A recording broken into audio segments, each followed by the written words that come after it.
기가은비 기술 과정을 부탁해. 저작권과 초상권을 지켜주세요. 본 영상에는 프리픽스 이미지가 일부 포함되어 있습니다.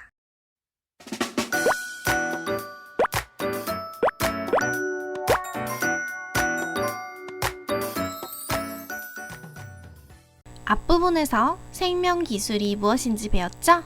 오늘은 생명기술의 발달 과정과 그 역사에 대해서 살펴보도록 하겠습니다. 교과서는 224쪽을 보면 됩니다. 우선 생명기술이 발전하도록 기여한 제품들이 있는데요. 그것 중에 가장 발전에 기여한 제품을 하나 선정하고 그렇게 선택한 이유를 이야기해 보도록 합시다. 먼저 생명기술 발전에 기여한 제품 첫 번째입니다. 현미경인데요. 현미경은 바로 세포를 관찰할 때 사용되죠. 이 세포를 관찰함으로써 생명체의 특징을 조금 더 자세히 알 수 있겠죠. 그 다음 두 번째는 유전자 변형 식품입니다. GMO라고도 하죠. 가장 대표적으로 이 기술이 적용된 식품으로는 옥수수, 콩과 같은 식품들이 있습니다. 유전자 변형을 통해서 더 좋은 형질의, 우수한 형질의 식품들을 대량으로 만들 수 있게 되었죠. 식량 문제 해결과 관련이 있다고 보시면 되겠네요. 그 다음으로 나와 있는 제품은 백신입니다. 백신은 질병을 예방하는 데 사용이 되죠. 질병 예방을 통해서 여러 사람들의 생명을 구했을 거예요. 그 다음은 비료와 농약입니다. 비료는 식물이 더 잘 자랄 수 있도록 돕는 거고요. 농약은 해충으로부터 피해를 막도록 돕는 물질이죠. 이런 걸 통해서 아까 유전자 변형식품에서 식량 문제를 해결하기 위해서 이런 제품들이 사용됐다고 했는데 비료와 농약 역시 식량 자원을 더 손쉽게 키울 수 있게 도왔죠. 왜 예전에 조선시대 때 보면은 병충해에 피해를 입어서 기근에 시달렸다 이런 얘기가 있잖아요. 이런 것들을 줄여주는 거죠. 그래서 오늘은 생명기술이 발달된 역사를 한번 살펴보고요. 그리고 그 외에도 미생물을 사용한 사례가 무엇이 있을지 한번 자세히 살펴보도록 할게요. 우선 대략적인 설명부터 살펴보도록 하겠습니다. 본문을 보시면 되는데요. 인류는 오래전부터 생명기술을 사용해 왔어요. 생명 현상에 대해서 관찰도 하고요. 그리고 경험도 했죠. 이렇게 하니까 병충해를 더 많이 입었네? 이런 식품이 더 맛있네. 이런 식으로 미생물을 사용해서 발효식품을 만드는 것이 거의 최초의 생명기술이라고 볼 수 있어요. 예전부터 사용된 기술인데요. 발효식품의 대표적인 예로는 빵, 치즈가 있습니다. 그리고 오랫동안 작물과 가축의 품종을 개량하도록 했는데요. 그걸 통해서 우수한 품종만을 얻게 된 것이죠. 오른쪽 페이지로 넘어와서요. 그 다음 또 다른 개괄적인 설명을 살펴보도록 하겠습니다. 225쪽입니다. 1665년에는요. 훅이라는 학자가 현미경으로 세포를 발견하게 됩니다. 마치 감옥같이 생겼다고 해서 세포 구조를 셀이라고 부르게 되었고요. 이 이후에 생명기술이 본격적으로 발달할 수 있게 됩니다. 왜냐하면 현미경으로 직접 미생물의 존재를 볼 수 있게 되었기 때문이죠. 그 결과 미생물에 관련된 연구가 활발하게 진행되었고 1796년에 제너라는 학자가 소의 우두 바이러스를 이용해서 천연두 백신을 개발하게 됩니다.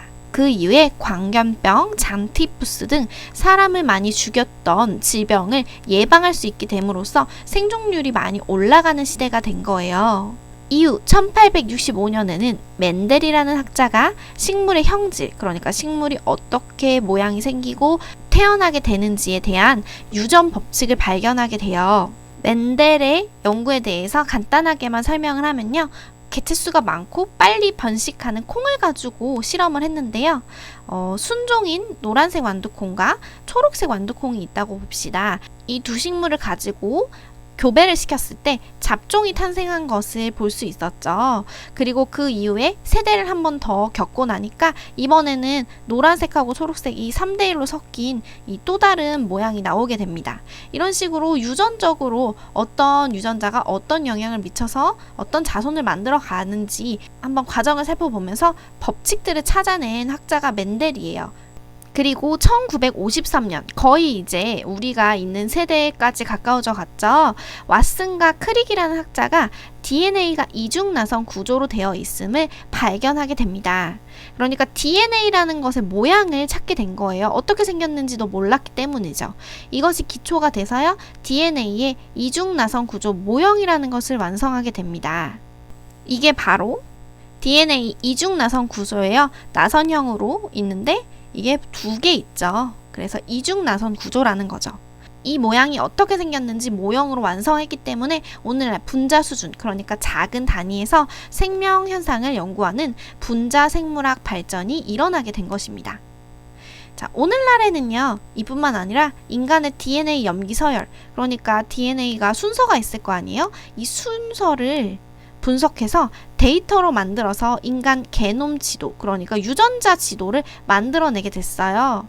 그리고 유전자 재조합 기술, 유전자를 다시 만들어내거나 순서를 바꾼다던가 더 많이 생산한다거나 이런 기술들이 발달하게 되면서 의약품, 그러니까 질병을 고치기 위한 물질들이 개발되고요. 유전자로 인한 치료, 그리고 생명 현상을 연구하는 그런 분야에서 큰 도움이 기대되고 있습니다. 앞부분에서 간단하게 설명을 했는데요. 이번에는 밑에 있는 그림을 보면서요, 자세히 순서대로 한 번 더 살펴보도록 할게요. 교과서는 224쪽입니다. 밑에 DNA 나선 구조가 있죠. 이렇게요. 자, 우선 BC 6000년 최초의 생명 기술에 해당되는 내용을 한번 살펴보도록 할게요. BC라는 것은 크라이스트, 그러니까 예수님이 태어나기 전 6000년이라는 거예요. 지금은 BC가 아니죠. 지금 예수님 태어나고 나서 2021년이니까 2021년이 흐른 후예요. 그러니까 지금보다 오히려 8000년 정도 전이라고 보시면 되죠. 이때부터 연구가 되었던 기술은 일단 발효입니다. 발효는 미생물이 일으키죠. 미생물이 어떤 물질을 분해하면서 만들어내는 그런 물질들이 있을 거 아니에요. 그걸 이용해서 술, 빵, 치즈 등을 만들어서 식생활에 이용하게 됩니다. 그래서 유럽 같은 경우는 와인이 유명하죠. 그리고 효모를 이용해서 만든 빵도 있고요. 치즈도 있습니다. 동굴 같은 데서 많이 만들었다고 하죠. 자연 발효를 이용해서요. 이제 AD 기원 후를 한번 살펴보면요. 1665년부터 세포와 미생물 연구가 활발하게 일어나게 된 계기를 볼 수 있습니다. 영국의 로버트 훅, 아까 훅이라고 설명을 했죠? 이 학자가요, 현미경이라는 것을 개발하게 됩니다. 이 현미경은 작은 것을 볼 수 있는 발명품이었기 때문에 세포와 미생물을 연구하는 데에 큰 도움이 되었습니다. 이게 두 번째 사건이라고 볼 수 있죠? 아까 발효가 첫 번째였고요. 그 다음 세 번째 주요 사건 중에 백신 개발이 이루어지게 됩니다. 영국의 에드워드 제너라는 학자는 아까 무슨 질병이라고 했죠? 맞아요. 얼굴에 뭐가 나면서 죽게 되는 이 천연두라는 질병을 극복할 수 있는 백신을 처음 만들게 됩니다. 이후에 광견병, 장티푸스 등 인간의 생명을 위협하던 다양한 질병을 예방하는 백신들이 자연스럽게 개발되게 됩니다. 그 다음으로 1865년입니다. 오스트리아의 그레고르 멘델이라는 학자가요, 완두콩을 가지고 실험을 하게 되고요. 둥글고 황색인 완두콩과 주름지고 녹색인 완두콩을 교배시키면서 유전 법칙이라는 것들을 발견하게 돼요. 그리고 결론적으로는 이것이 요즘 유전학의 기초가 된 것이죠. 이어서 그 다음 사건 보도록 할게요. 1928년입니다. 항생제라는 것이 발견이 됐는데요. 영국의 알렉산더 플레밍이라는 학자는요, 박테리아를 죽이는 항생제인 페니실린이라는 것을 발견해요. 굉장히 중요한 물질인데요. 페니실린은 바로 푸른 곰팡이에서 발견이 됩니다. 푸른 곰팡이를 배양하고 있었는데 우연히 그 주위에는 다른 세균이 번식하지 않는 것을 알게 된 거죠. 그래서 세균으로 인한 질병들을 치료할 수 있는 물질을 만들게 된 것인데 그것이 바로 페니실린입니다. 이어서 1953년 보도록 하겠습니다. 1900년도에 들어와서야 DNA의 구조를 알게 된 것인데요. 제임스 왓슨과 크랜시스 크릭이라는 학자가 DNA 구조를 발견하게 됩니다. 이때 사용된 것이 바로 X선입니다. X선은요, 여러분이 엑스레이 찍을 때 사용되는 그 X선이 맞고요. 그래서 어떤 물질은 통과하고 어떤 물질을 통과하지 않으면서 우리 내부를 들여다 볼 수 있게 만든 것이 엑스레이죠. 이 X선을 사용해서 DNA의 이중 나선 구조 모형, 여기 그림에도 나와 있죠. 이렇게 나선이 2개 있는 모형을 완성하게 됩니다. 그래서 구조를 알게 되자 유전공학 기술의 획기적인 발전이 생겼겠죠. 계속해서 1973년도 보도록 하겠습니다. 이때부터 유전자를 재조합하는 기술들이 개발되게 되는데요. 미국의 스탠리 코엔과 허버트 보이어가 포도상 구균, 우리 흔히 손에 많이 묻어있는 세균인데요. 이 균의 유전자를 대장균에 갖다 넣음으로써 유전자 재조합 기술이 개발되기 시작합니다. 이로 인해서 유전자의 인위적인 조작이 가능하게 되는데요. 무슨 소리냐면 유전자가 있다면 그 일부를 이렇게 잘라서 붙이고 이런 것들을 하는 기술들이 개발되기 시작했다는 거예요. 이 내용은 뒷부분의 생명기술 속의 원리를 배우는 파트에서 더 자세히 공부해 보도록 할게요. 어쨌든 유전자를 맘대로 조작할 수 있는 기술이 개발되고요. 그 다음에 나타난 변화는 1996년, 얼마 되지 않았죠? 동물 복제 기술입니다. 윤리적으로도 굉장히 이슈가 되는 기술인데요. 영국의 로슬린 연구소에서 최초의 복제양인, 이 이름 들어보셨을 거예요. 돌리를 만들게 됩니다. 없던 양을 만들어낸 게 아니라 있는 양을 새로 복제해서 하나 더 만들었다고 보시면 되죠. 이것은 유전자 치료, 동물 장기 이식 등에 많은 도움이 될 것으로 기대되는데요. 왜냐면 일단 유전자를 가지고 또 다른 걸 만들어낼 수 있다는 장점이 있기 때문에 장기 역시 복제할 수 있지 않을까, 이런 기대를 하게 되는 거죠. 마지막 사건은요, 2003년도에 일어난 사건입니다. 인간 게놈 지도, 그러니까 유전자를 게놈이라고 부르게 되는 건데요. 1990년부터 2003년까지 인간이 가지고 있던 유전자를 분석하게 되는데요. 이 상세한 분석 프로젝트를 통해서 인간의 유전자가 어떻게 구성되어 있는지 전체를 다 샅샅이 구조를 분석하게 되게 됩니다. 인간 게놈 지도를 완성했다는 건 무슨 뜻이냐면요. 특정 유전자가 어디 있는지 알아서 그것을 치료하거나 혹은 특정 유전자 때문에 치료할 수 없었던 질병을 치료할 수 있게 됐다는 의미죠. 인간 게놈 지도가 완성되고 나서요, 사람들은 유전자 검사를 많이 하게 되었어요. 그래서 자기의 유전자 검사에 관심을 가지고 어떤 시도를 했던 여성이 있는데 한번 소개해 볼까 해요. 여러분, 안젤리나 졸리 아세요? 할리우드의 섹시 스타이기도 하고요. 브래드 피트의 전 부인이기도 했죠. 이 여성은 예방적 절제술이라는 것을 하게 돼요. 특히 유방, 가슴과 그리고 난소를 절제했는데요. 2013년도에 유방 절제술, 그리고 2015년도에 난소 절제술을 했어요. 왜 자신의 실체의 일부를 절제했을까요? 안젤리나 졸리는 유전자 검사를 했을 때 BRCA라는 유방암 억제 유전자에 변이가 있다는 것을 발견하게 됩니다. 그러니까 유전적으로 유방암을 효과적으로 억제할 수 없다는 거죠. 실제로 안젤리나 졸리의 어머니는 난소암으로 사망했습니다. 그 결과 원래 조상이나 친인척 중에 암이 있으면 본인도 걸릴 확률이 높잖아요. 유방암이 발병할 확률이 87%, 난소암은 50%였어요. 그래서 2013년에는 유방을 절제하고 2015년도에는 난소를 절제했죠. 암이 발생하지 않았는데도 미리 예방적으로 절제를 했었던 거예요. 이 사건으로 인해서 안젤리나 졸리가 예방적으로 자신의 유방이나 난소를 절제한 것은 맞는 선택이었나, 여러 가지 논란들이 있었고요. 그럼에도 불구하고 안젤리나 졸리 효과로 인해서 2019년도 발표된 논문들을 보면 국내의 예방적 유방 절제술을 시행한 경우가 6배나 증가하게 되었다고 합니다. 암이 발생하지 않았는데도, 혹은 그 유전 질환이 발생하지 않았는데도 불구하고 이렇게 예방적으로 절제술을 하는 것, 옳다고 생각하시나요? 여러분은 실제로 이런 절제술을 할 것 같나요? 한번 생각해 보세요. 기술적 문제 해결 활동. 미생물을 이용한 생명기술 활용하기입니다. 앞부분의 내용을 통해서 미생물이 생명기술에 많이 출연한 것을 알 수 있었을 거예요. 미생물은 인간에게 유익한 것도 있고 아닌 것도 있는데요. 이런 것들을 모아서 조합하거나 배양하는 유용 미생물, 그러니까 EM이라고도 하는데요. 우리 생활에 활용하는 방법에 대해서 한번 알아보도록 할게요. 일단 문제 상황을 살펴볼게요. 합성세제에 대한 내용이 나와 있는데요. 합성세제는 인공적으로 만들어낸 세제죠. 비누와는 또 달라요. 그래서 세탁도는 어떤 물질의 세척을 위해서 만들어진 화학 물질이고요. 석유를 원료로 해서 만들어진다고 해요. 있는데요. 다양한 합성세제가 보이시죠? 우리가 많이 사용하는 거는 세탁할 때도 쓰고요. 또 설거지할 때도 사용하게 됩니다. 그리고 화장실 청소용으로도 사용하게 되고요. 이런 합성세제는 비누에 비해서 물의 온도에 크게 영향을 받지 않는다는 장점이 있습니다. 비누를 이용해서 손 씻을 때 찬물에 손을 씻으면 어때요? 비누가 잘 녹지 않죠? 합성세제는 그렇지 않아서 세척력이 좋기 때문에 오늘날 굉장히 많이 사용되고 있습니다. 하지만 강력한 세척 성분으로 인해서 사람의 피부를 자극할 수 있어요. 그래서 여러분 맨손으로 세제를 만지는 것은 좋지 않죠. 그리고 또한 체내에 농축되게 되면서 몸 밖으로 빠져나가지 않고 피부 질환, 간 기능 장애, 각종 알레르기의 원인이 됩니다. 또한 합성세제는 자연 상태에서 분해되기 어려워서 수질 오염을 일으키는 주된 원인이 돼요.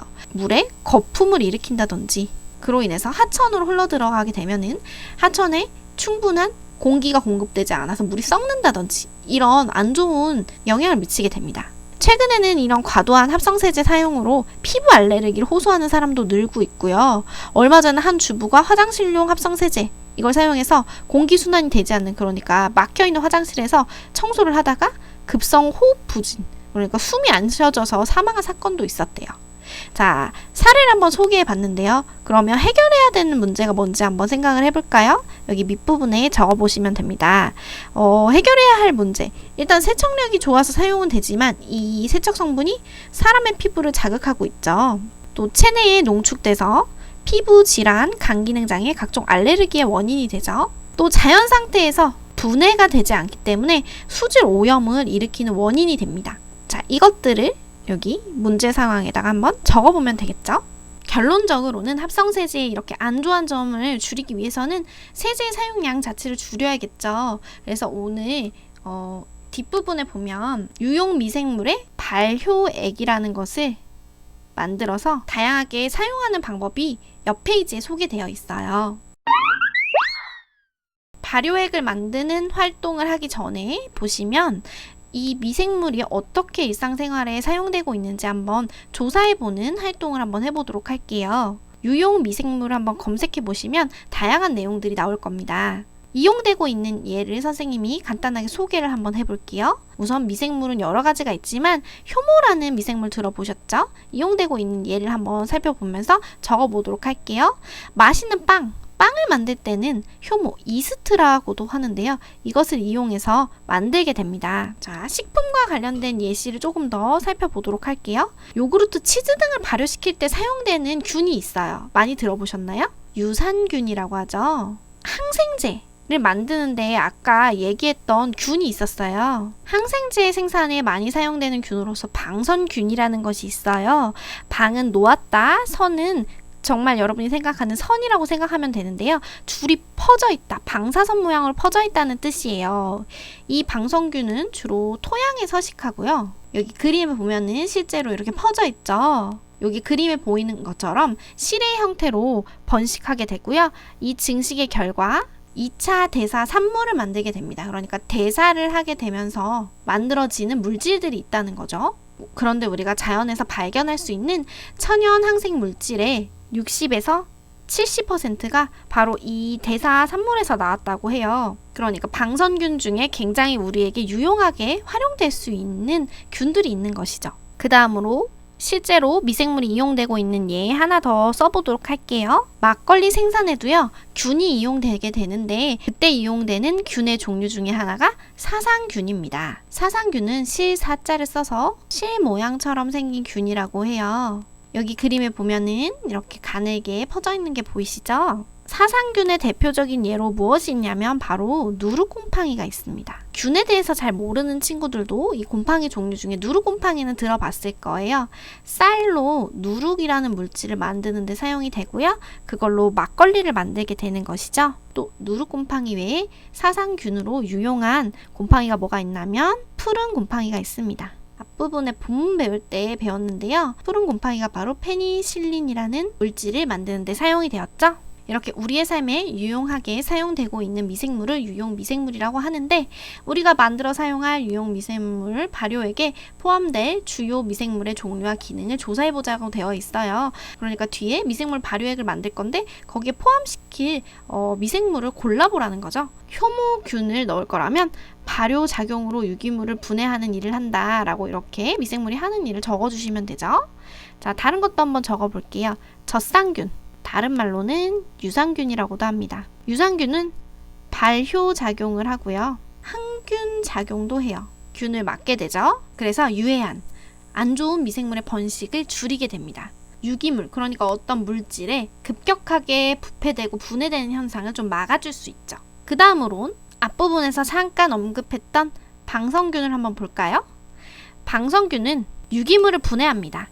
그리고 뿐만 아니라 항생 물질을 만들어서 병원을 일으킬 수 있는 병원균이나 유해한 균의 증식을 억제시켜줍니다. 유용한 미생물을 한 가지만 더 알아볼게요. 광합성을 하는 세균입니다. 광합성 과정에서 해로운 물질은 제거하게 되고, 여러분 식물이 하는 그 광합성, 해를 받아서 만들어내는 물질들을 알고 계시죠? 산소, 물, 당과 같은 유용한 물질을 만들게 됩니다. 그렇게 되면서 오히려 우리 몸에 해로운 유해 산소의 활동은 억제시키고요. 이런 것들을 뭐라고 하냐면 항산화 작용이라고 합니다. 산화가 너무 많이 일어나면은 몸에 안 좋은 영향이 있고 노화가 빨리 올 수 있거든요. 그래서 이걸 막는 항산화 작용을 하는 세균이 광합성 세균이에요. 이렇게 다양한 미생물들이 우리 몸에 유용하게 사용되고 있습니다. 그래서 오늘 수업에서는 미생물의 종류와 하는 역할에 대해서 좀 자세히 공부를 해보았어요. 옆 페이지 보시면은 229쪽에 유용 미생물을 가지고 발효액을 만드는 활동이 나와 있습니다. 이 부분도 한번 살펴보도록 하세요. 과제를 올릴 때는 교과서의 228쪽까지 과제를 자세히 작성한 것을 찍어서 올리시면 됩니다. 오늘 영상 잘 보셨나요? 영상이 좋으셨다면 좋아요, 구독 눌러주세요. 건강한 하루 되세요.